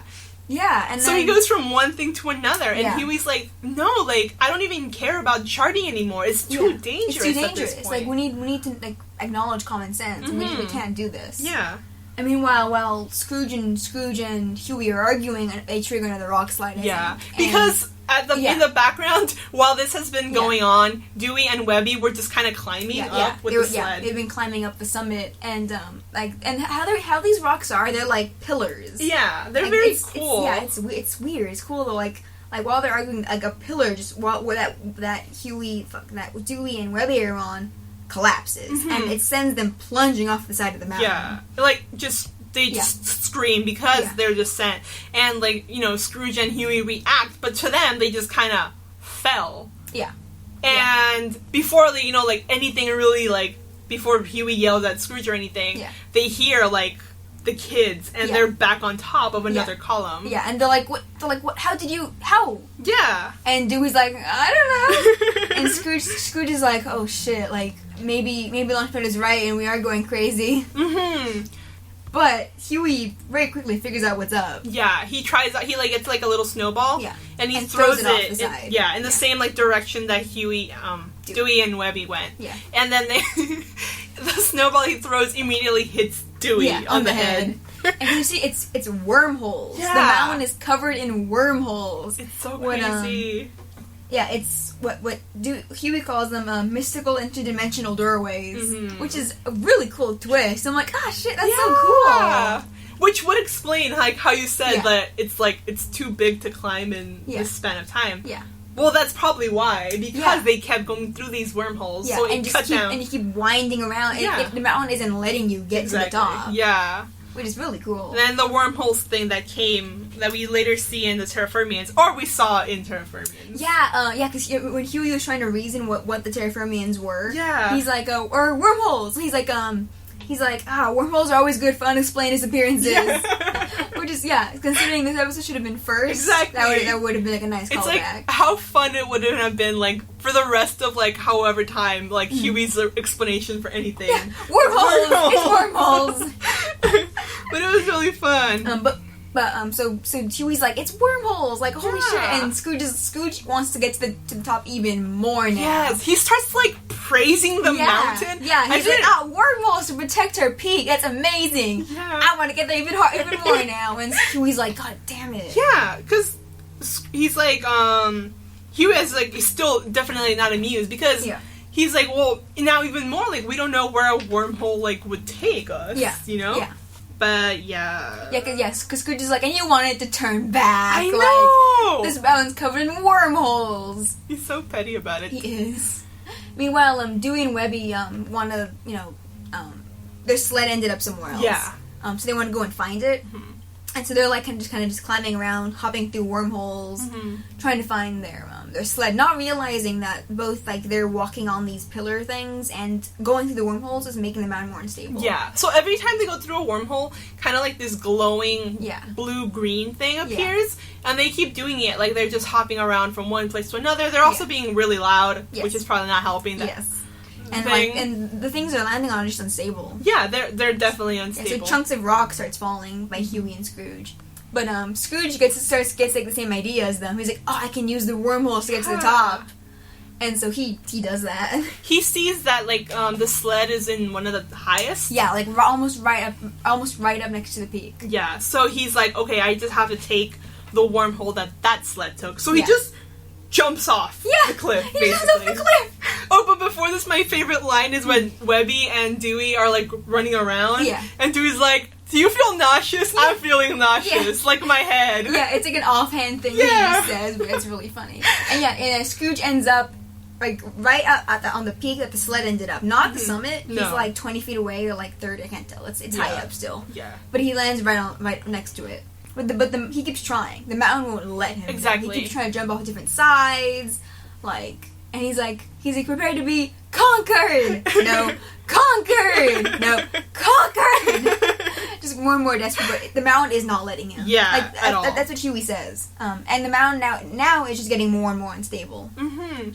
He like tells him like, you'll still be the person who went like the highest. He's like, isn't that enough? And he's like, no, like it's not enough to just be known. He was like, he wants to. Scrooge's getting pissed. He's like, I will not be the Neverrest ninny for another 75 years. I mean, he plans on living 75 more years. First he's of all, planning on not dying. Yeah, he's planning on never dying. But yes. And Scrooge is just really desperate to prove himself. Not just to, like, pretty much just to himself, because no one else knows he's the Neverrest ninny. And no one else is like, none of the kids are forcing him at all. It's like this because Scrooge this pride and like just pride. He's really proud. Yeah, it's like one of his character traits. That's like ongoing. Yeah, it's really nice to see like the very more destructive side of that, like how his determination and pride can lead him into trouble. Yeah. Especially, like, when he has these kids with him. And, like, Webby and Dewey don't really argue about it. Like, we've seen this, too, like, sort of during the Gander episodes, where they just kind of follow him, because they trust him, you know? Yes. Yeah.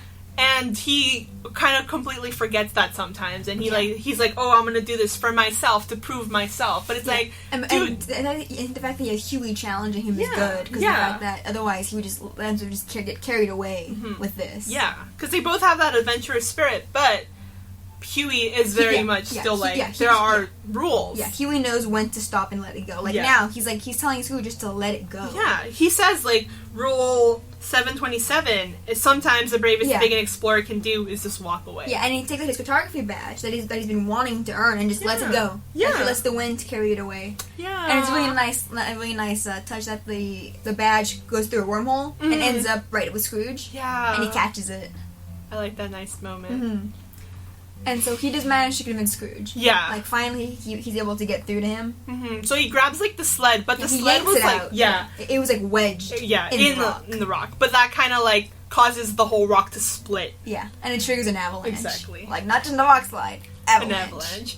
Which, immediately, as soon as I saw the avalanche, I thought of the good old SpongeBob episode. Which one? Well, the one where it's called Idiot Box, and it was one of my favorite episodes growing up. Is it the one where they're, like, in the box? In the box. And they pretend... Doesn't, like... Imagination. Isn't Squidward inside when, like, everyone dies outside or something? Like, right? Or, like... So they're playing, like, they're, like, skiing and stuff. Yeah. And then I remember, like, Squidward kicks the box. Yeah.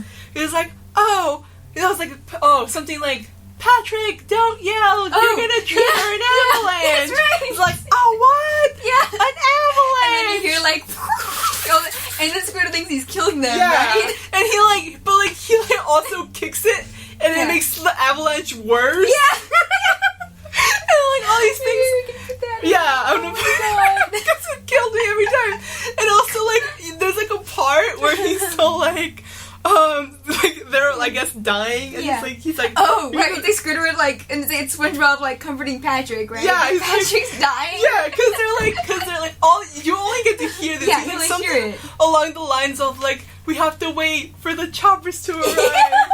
And, but the twist is, like, he's like, oh, you have to cut off my legs.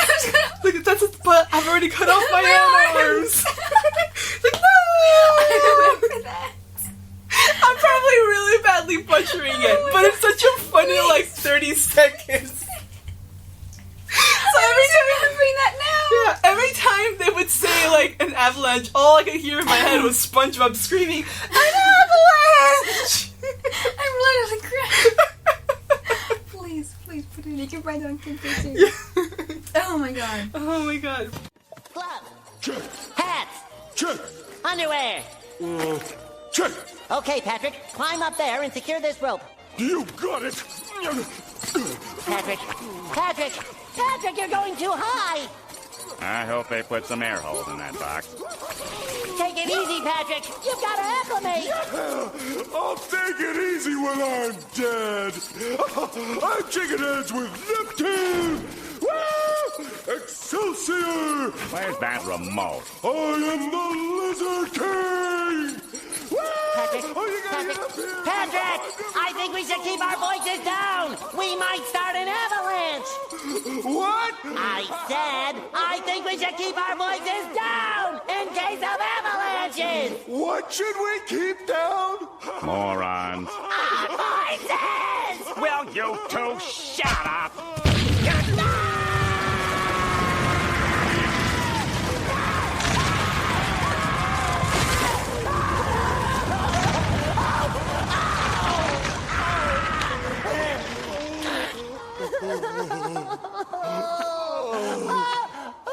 SpongeBob?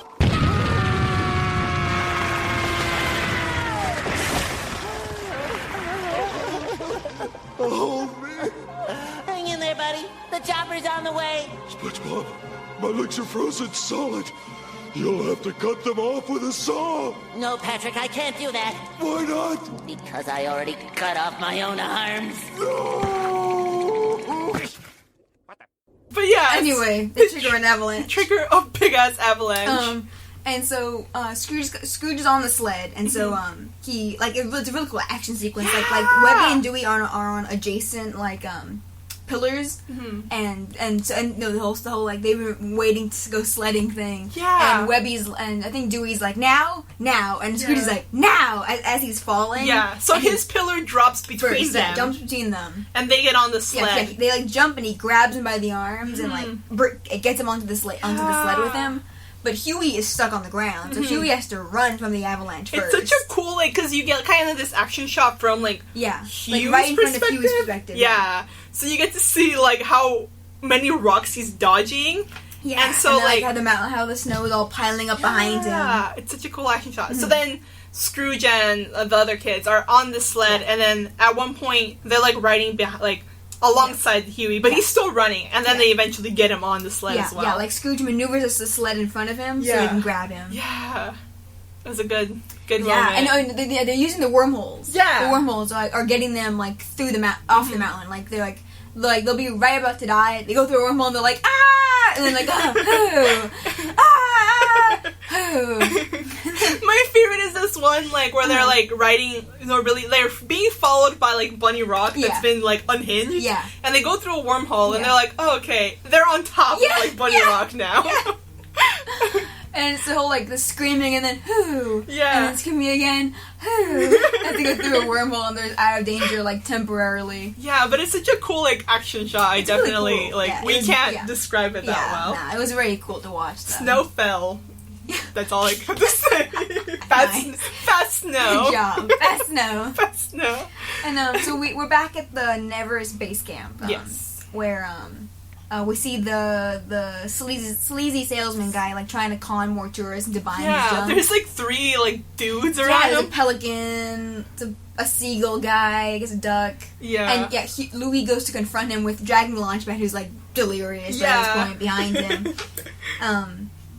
And he's like, you tricked my friend. He's doing this voice. He's like, the gear you gave him didn't work. He's still dying. Yeah, he's of ice fever. And the salesman's like, what? No, he can't be. He's just an idiot. Exactly. He's like, you can't die of a thing that doesn't exist. Yeah. And the people around him go wait. Yeah, pardonnez-moi. Yeah.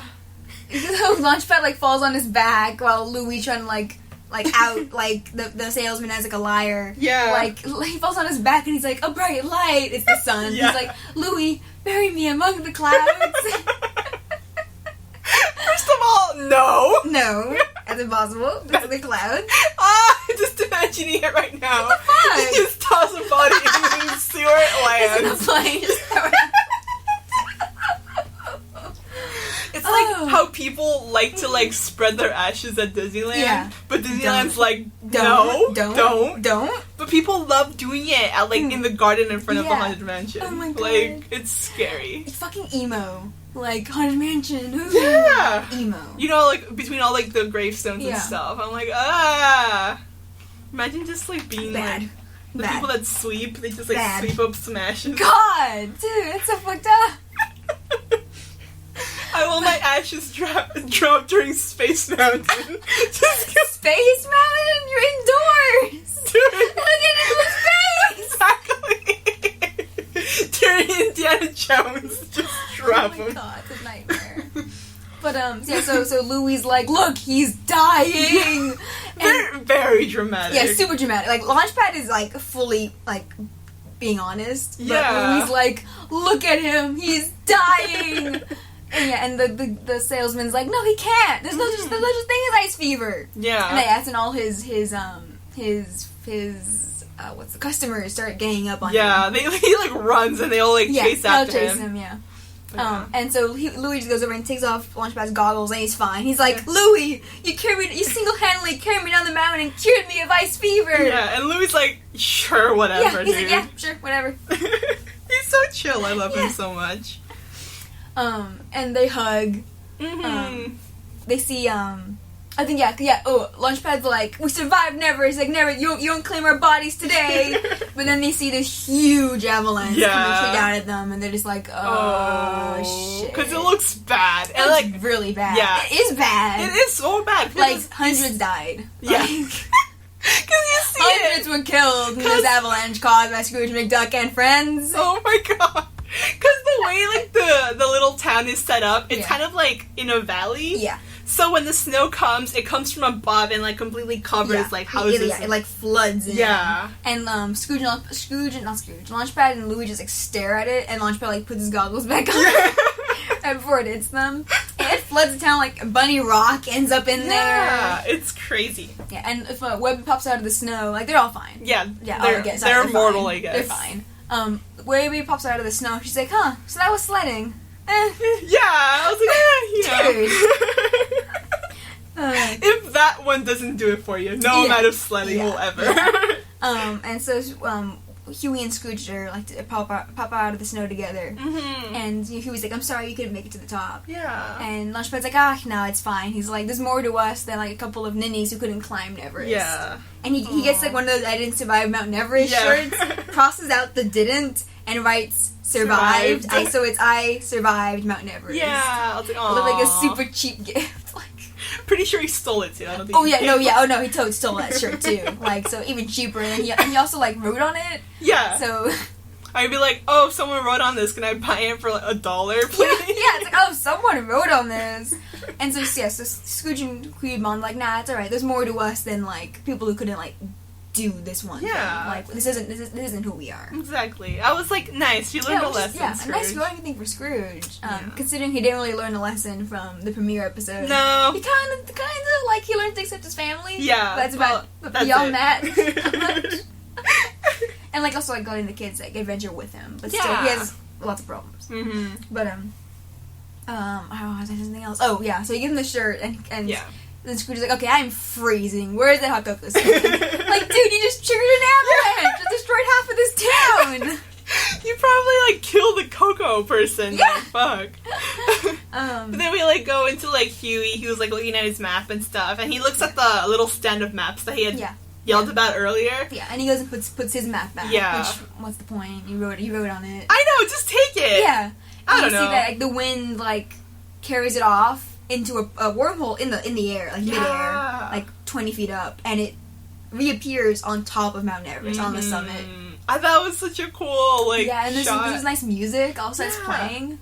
Yeah. Then my like second plan was like, how would you even like get on that wormhole? Like just like toss people? Just throw someone. Yeah. And like that's the shot that it ends with the map like being open on top of the peak. Yeah. That was really good. Yeah, it's a good episode. Like it was. I especially like since this is I think like I said earlier the probably the only episode besides the premiere that really focuses on Scrooge's character. Mm-hmm. I thought it was, like, brilliant, because his whole stubbornness is a problem. Like, Yeah. it lands him in a lot of trouble in the comics, in the original show, like, his unwillingness to give up on things. His that can be unwillingness to, dangerous. like, be known as a quitter, in Yeah. a way. Yeah. But yeah, it was a really good episode. I mean, like, I kind of mentioned this throughout, like, the whole thing. Yeah. The first times I watched it, like, I told you that I wasn't that happy with it. Should we can get into that now. Yeah, okay. Now that it's a recap. finally revealed, like, the fact that, like, we love the show. Yes. Of course. Yes. Of course we love it. Like, we do. But there is, I guess, like, one problem. Yeah. We have so far. We discovered this while we were in line for like the for fact a that you had a ride. problem too. Yeah. And I'm like, dude, you can tell me when you don't like something about the show. Because, like, sometimes it feels like it's a very new show and we Yes. don't want to, like, prejudge it. Yeah. But there are things that we kind of, like, I don't want to say, like, oh, I didn't like this thing. Yeah. Because I don't want to make you feel bad. And I think it was also, like, vice versa. Yeah. Yeah. Like, kind of like this thing. Yeah. But there was an issue with it. The first time I watched it, I was so annoyed with how Launchpad was treated. Yes. I was very, very much annoyed. Yeah. The second time I watched it, kind of the same thing. It wasn't until we talked things out, and then I rewatched it last night, that I was like, because I was so focused on Launchpad's treatment, I didn't appreciate how much Scrooge... like the other half of the story, like all the Scrooge stuff. Yeah. Same. Because the Scrooge stuff was so good. Really and there was good. so many, like, really good jokes that I think I was too salty to, like, notice the first time. Yeah, like Scrooge walking over the corpse of his competitor was peak Scrooge and like peak just really screwed up to do. It's so fucked, but it's so, like, it's so good. It is. Yeah. Really good. And, like, I hadn't, like, noticed, like, how good Huey's, like, like, characterization was in this episode and stuff. Because, like, for me, the whole, like, Launchpad thing, for me, felt like it was dragged on. It overshadowed Yeah. like the rest of the really good episode. But no, same. Yeah. And we see it's been a recurring theme of Launchpad being an idiot, and that's it. Exactly. And also, like, no one paying attention to him while he's being an idiot, or like trying to really stop him from being an idiot. Exactly. Which is why I think like they must be doing it on purpose.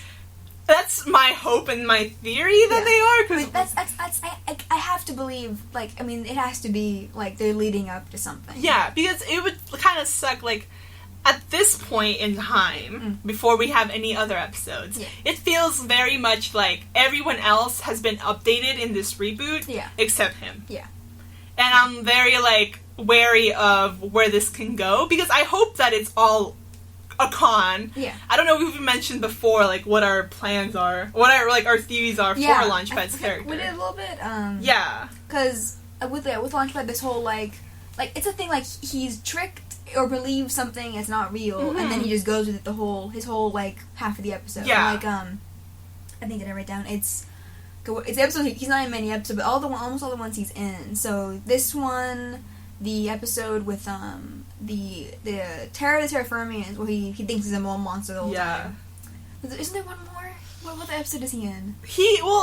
Mummies. The Mummies. The Mummies, he doesn't like believe he's in something, but like he kind of carries this whole like this like kind of big dumb guy like burritos. Yeah. Like, and like and those are the main episodes he's in. He has no screen time. Unlike in the premiere, we get very little of him. Yeah. And so there isn't anything of that. Exactly. And obviously in the Great Time Chase we get 2 seconds of him. So in those two, nothing really from those that can add to this thing we have going on. But yeah, so 3 episodes have been Launchpad either tricked into something and being an idiot the whole time, or just kind of being an idiot the whole time. Exactly. And especially in this one, for me, it felt noticeable. Yeah. Because the whole joke was just that. Yeah. That he's dumb and gullible. Yeah.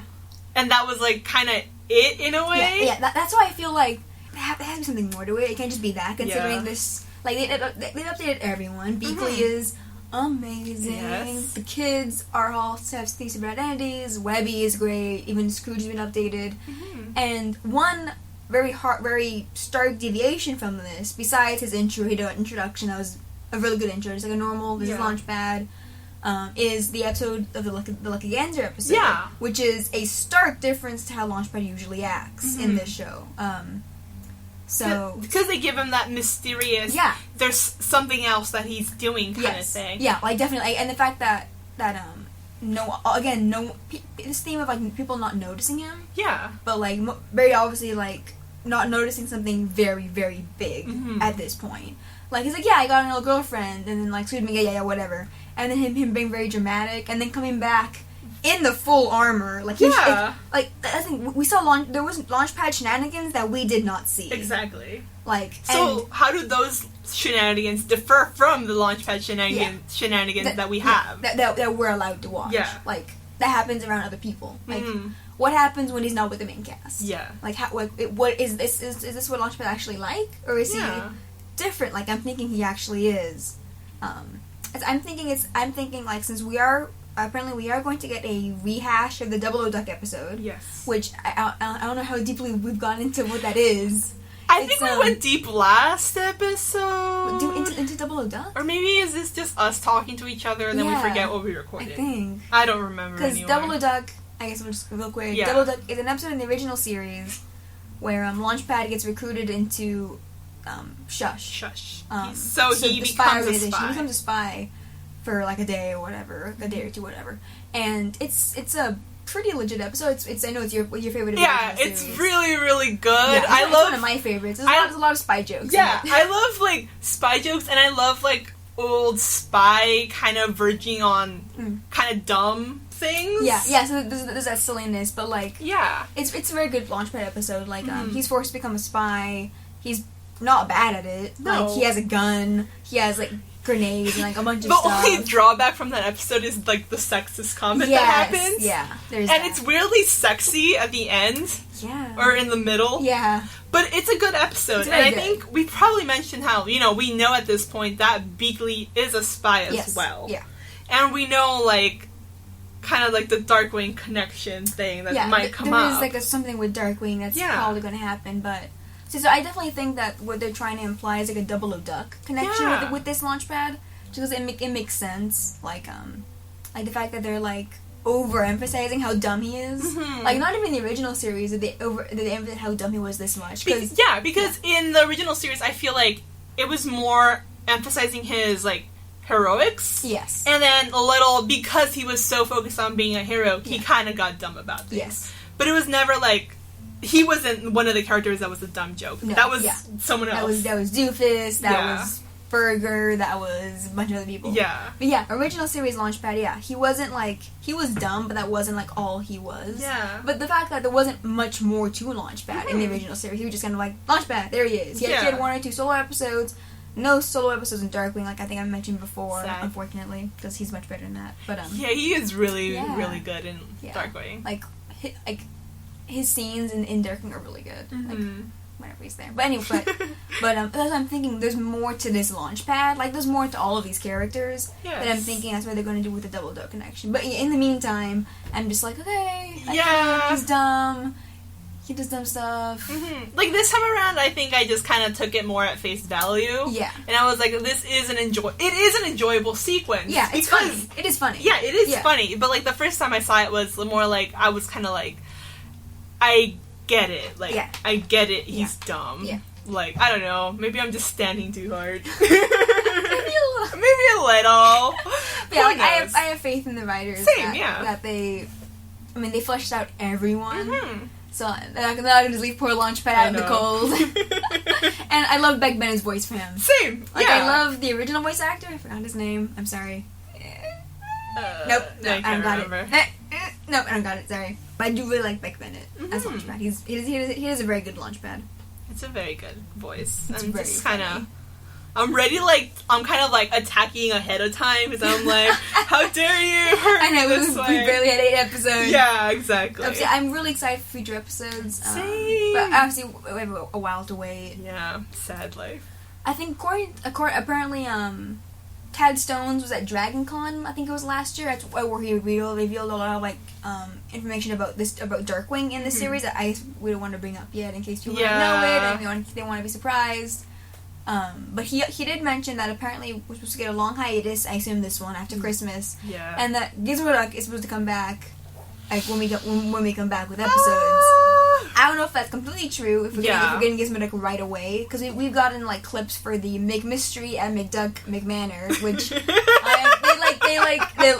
got right in your like love of things that with Mick. Yeah, I fucking. There was one time that I think every time I texted you, I would just say something. Yeah, you did. It's so funny. And I'm really sad. We got like a full, almost 5-minute clip from that episode. It was a long clip. Yeah, really and then it disappeared, but now it's back. Yeah, because I think it was released by accident early, and they're like, fuck it, we'll just post it again. Yeah. Looks really good. And then we got clips for like episode where like they're playing golf, and Launchpad and Huey are like sports commentators. Yeah. So I'm not sure. Wearing like blazers, right? Yeah, like they're wearing like yellow blazers. So I'm not sure if we'll get Gizmo Duck right away. Like right. That'll be the first episode back, which I would die and praise God in heaven. But I'm not sure. Yeah. We will be getting him soon. I hope. Yeah. I'm very excited. I keep like rewatching some of the episodes and stuff. Yeah. Like him and Darkwing was really fun. Oh, like, I love Gizmo Duck and Darkwing Duck. Oh my god, I love it. He's so funny. I know. I'm just very excited because oh my god, it's been a while since it was known that Lin-Manuel Miranda was going to be in it. It was. When did we find out? Like almost a year ago. Yeah. Jesus. Oh my god. Because I knew over the summer. Yeah. But it must have been like April, May? Around that area, I think. You already knew about it and everything, about the show. Maybe April, May. Around that. I think so, yeah. That sounds about right. Yeah. Because I was still living at the other apartment. Yeah. It was before last summer. Yeah. So since we're having the ongoing hiatus, we're gonna recap an episode of something that's not DuckTales, obviously. Yeah. We kind of did a poll-ish kind of thing. Do a poll. I thought I could do a poll on Tumblr, but I was thinking of Twitter. And we only have 6 followers on Twitter. Yeah. And one of them is Castellini, so... Thanks. Thank you. But, I think one of them is me, and the other one's you. Yeah. So really a 4 follower. Actually, I don't think I'm following us. Okay. I don't think I am. I am. I don't see, maybe I am. I don't know. We never post anything. Yeah, we don't. But, so we're gonna recap an episode of something that's not DuckTales, original of this DuckTales. I think we're planning on doing the first 2-parter of Darkwing Duck, Darkly Dawns the Duck, because we love Darkwing Duck. If you didn't get that, we'll talk about it. We'll talk about it a decent amount. It's so good. It's very good. I'm almost through watching all the episodes. I think I have less than 10 left out of 90, so not bad. Yeah. I just keep accidentally rewatching really good old ones, but that's my plan. It's good. But so we're planning on watching and recapping a 2-parter. It'll either be a 2-part episode, or just one long one. We'll see how it goes. We'll see like how if we recap it all at once, how long it goes. If we have to do 2 parts because we get tired. Yeah, because sometimes... Because this is 20 minutes. It's a 20-minute episode, and it went for almost 2 hours. Yeah, right? We're running an hour and 38 at this point. We'll see. Yeah. We talk a lot. Plus, we had to recap our beautiful winter breaks. Yes. I love the winter breaks. It was really fun. But yeah, I mean, that's it for us? Yeah. Because I checked, there's no messages, no. We're lonely! Talk to us! I know! You don't have to talk to us. You can leave a review. Yeah. A comment. Yeah. Anything, really. Ask us a dumb question. Yeah, we just want to hear from the people who I hope are listening. Yeah. Someone out there. I know some of my friends are listening, but you guys don't say anything either, so. Oh, tell them to review. I know! Just... Yeah. Help us. Help some way. No, yeah, on the way to record, one of my roommates was like, "Oh, what are you up to?" I was like, "Oh, we're gonna record an episode." She's like, "So what is DuckTales?" And I was like, "Oh boy." Yeah, I was like, "It's my turn to finally give someone the explanation." Nice. I taught you well. Yeah. When you were first telling me about it, I still really remember being like, "So which one's which?" in my head. Yeah. Okay, I have to memorize who was who, and it was a really fun experience. Yeah, it's good. We also watched Tailspin. Yeah, we watched some Tailspin. I think we can get into this later because we're running late. But Tailspin, it's not bad. I'm just basically now watching all the cartoons. Yep, all the good 90s cartoons. All the good 90s. They all have really catchy theme songs. They do. They got really good theme songs. I love them. They're fun. But yeah, I think that's it. I think that's it for us. We don't want to drag this on any longer. So you know where to contact us at amorespatospodcast.tumblr.com. We're also under Amorespatos on Twitter. You can get our Gmail, amorespatospodcast@gmail.com. Yeah. Or you can contact me, Faby, at Love the Insane. Or moi at mightyant@tumblr.com. Thanks again to Fenton at Dystopian Graffiti for our lovely cover art. I still love it so much. It's really good. It's so good. And we haven't done this in a while. I'm the blue-haired one. Oh yeah, I'm the one with the glasses. I haven't done this in a while. Maybe we'll post a picture of I was planning on posting a picture of us from Disneyland. Yeah, because we were trying to look for Donald, but no. Alas, no Donald. No. That was really sad. But yeah, that's lots of fucking Mickey Mouse. But anyway. Anyways, yes, thank you for listening. Yes. Saludos, amigos. Saludos, amigos.